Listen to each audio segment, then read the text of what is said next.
Bonjour à tous. Alors aujourd'hui, on s'attaque à un gros morceau, le système de retraite français. On va décortiquer une analyse qui pose une question assez provocatrice. Et on va suivre ses calculs pour voir comment elle arrive à une conclusion qui, franchement, est surprenante. Accrochez-vous bien, parce que les chiffres sont assez frappants. Et on commence direct avec la question qui est au cœur de tout ça. Imaginez une seconde. Est-ce qu'il serait possible, avec exactement les mêmes sommes prélevées sur votre salaire chaque mois, d'obtenir une pension de retraite qui soit non pas un peu plus élevée, mais 4 voire 5 fois supérieure? Ça paraît fou, hein? Eh bien, c'est l'hypothèse qu'on va creuser ensemble. Pour que ce soit bien clair, regardez ce graphique. C'est la comparaison directe, sans détour. Pour un salaire moyen, le système qu'on connaît, celui par répartition, donnerait une pension d'environ 1250 euros. À côté, un système par capitalisation, avec les mêmes cotisations, pourrait grimper à presque 6000 euros. Oui, vous avez bien lu. La différence est juste colossale. Alors la question c'est comment est-ce possible d'arriver à un tel écart? D'accord. Alors pour comprendre, il faut d'abord plonger dans la mécanique actuelle. On va décortiquer le système par répartition, celui que tout le monde connaît, pour voir comment il fonctionne vraiment. En fait, le principe est très simple. Chaque mois, environ 28% de notre salaire brut est prélevé pour la retraite. Mais, et c'est le point absolument crucial, cet argent n'est pas mis de côté pour nous. Il n'est pas investi, il ne travaille pas, il ne produit rien. Il est collecté et pouf, il est immédiatement reversé aux retraités d'aujourd'hui. C'est un simple transfert d'argent d'une poche à l'une autre. C'est ça, le système par répartition. Et sa solidité, sa viabilité, tout repose sur une seule et unique variable, le ratio démographique. Il faut qu'il y ait assez de gens qui travaillent et qui cotisent pour payer les pensions de ceux qui sont à la retraite. Et c'est précisément là, d'après l'analyse, que le système commence à sérieusement grincer. Regardez-moi cette courbe. Les chiffres sont sans appel. En 1960, on avait 4 actifs pour payer la pension d'un seul retraité. C'était confortable, le système tournait sans problème. Aujourd'hui, on est tombé à 1,7. Et la projection pour 2050, c'est demain, on sera à 1,2 cotisants pour un retraité. Là, plus besoin d'être un génie des maths pour comprendre que l'équation devient très, très compliquée à résoudre. Alors là, la source qu'on analyse va assez loin dans la comparaison en le rapprochant d'un système de Ponzi. C'est une comparaison un peu choc, bien sûr. Pourquoi? Parce que dans les deux cas, ce sont les nouveaux entrants qui payent les plus anciens.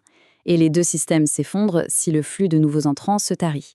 La différence fondamentale, évidemment, et elle est de taille, c'est que la répartition est un système parfaitement légal, c'est un pacte social imposé par l'État. Allez, on bascule maintenant vers le scénario alternatif pour comprendre d'où pourrait venir cet écart monumental qu'on a vu au début. On va jouer au jeu du « et si ».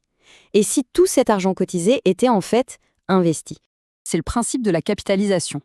Chaque euro cotisé est versé sur un compte personnel et il est investi. Du coup, la future pension ne dépend plus du nombre de travailleurs qu'il y aura dans 40 ans, mais de deux choses seulement.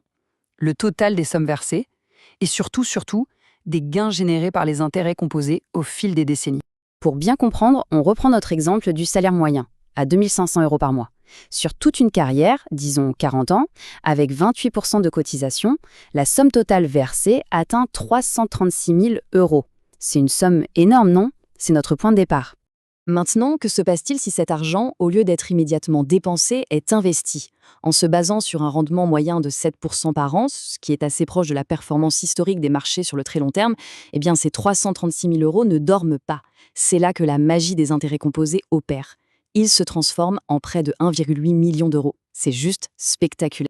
Bon, 1,8 million, c'est bien beau, mais concrètement, ça donne quoi comme pension chaque mois?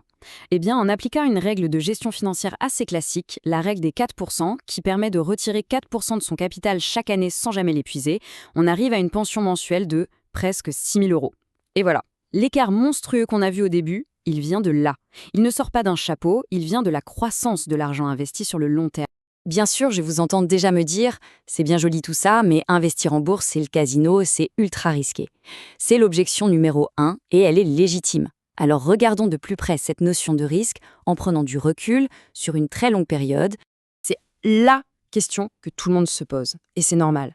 Est-ce qu'on peut vraiment faire reposer sa retraite sur les hauts et les bas des marchés financiers? On a tous en tête les images des crashs boursiers, c'est vrai que ça fait peur. Ce qui est intéressant avec cette frise, c'est qu'elle nous donne une perspective. Oui, des crises, il y en a eu, des grosses même. 2001, 2008, 2020. Les marchés ont violemment dévissé. Mais regardez bien, Sur un horizon d'investissement de 40 ans, qui est celui d'une carrière, non seulement les marchés ont toujours fini par remonter, mais ils ont surtout continué leur croissance de fond. Le temps, en fait, est le meilleur ami de l'investisseur. Il lisse le risque. Du coup, cette diapositive nous force à nous demander, au fond, c'est quoi la vraie sécurité? Est-ce que c'est le système par répartition, qu'on dit sûr mais qui est structurellement en déficit et où le niveau des pensions par rapport au salaire ne cesse de baisser? Ou est-ce que c'est le système par capitalisation, qu'on dit risqué mais qui historiquement a rapporté plus de 7% par an et où le capital nous appartient vraiment? La question mérite d'être posée. Et ça nous amène à cette citation tirée de l'analyse qui retourne complètement la perspective. Je la trouve très forte. La vraie question n'est pas de savoir si le marché est sûr, c'est de savoir si l'on peut se permettre de ne pas y être pendant 40 ans. C'est une autre façon de voir les choses, où le plus grand risque finalement serait peut-être de ne rien faire.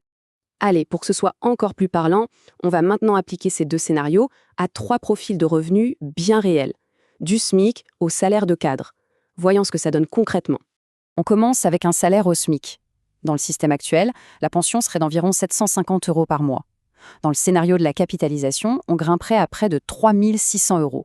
La différence, c'est plus de 2 800 € chaque mois. Pour une retraite, ça change absolument tout. Pour le salaire moyen, c'est l'exemple qu'on suit depuis le début, l'écart se creuse encore. On parle d'une différence de plus de 4 700 € par mois.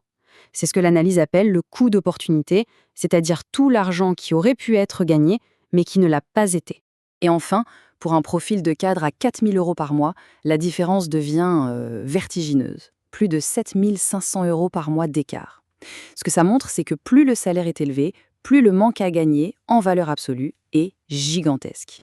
Mais il y a un dernier point, et il est fondamental. Ce n'est pas qu'une question de montant de pension, c'est la question de l'héritage.